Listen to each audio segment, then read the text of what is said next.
Good morning বন্ধুরা, আশা করি সমস্ত বন্ধুরা অনেক ভালো আছেন। আমার নিউগুলোকে সবাইকে স্বাগত। সমস্ত কাজ সারার পর ব্যাগ নিয়ে বেরিয়ে পড়েছি বাজারের রওনায়।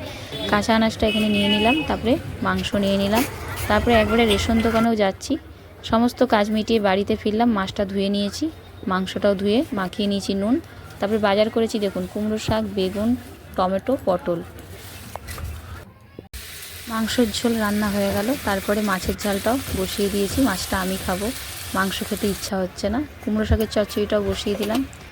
তারপরে রান্না দেখুন কমপ্লিট হয়ে গেছে। বর্মশাই যে ডিউটি গেছে, রবিবার ছুটির দিন কিন্তু তবু ডিউটি গেছে, ওই জন্যই বাজার দোকান আমাকে সব একা হাতেই করতে হলো।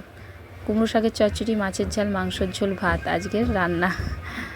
ছোটো ছেলে বাড়িটা ধরতে পারছে না গরম বলে, আস্তে আস্তে ঢেলে যে মাখছে ভাতটা। ভিডিওটা এখানের মতনই শেষ, পরের ব্লগে দেখা হবে। ভিডিওটা ভালো লেগে থাকলে লাইক, কমেন্ট, শেয়ার করতে ভুলবেন না। খেতে ব্যস্ত রে বাবু। ও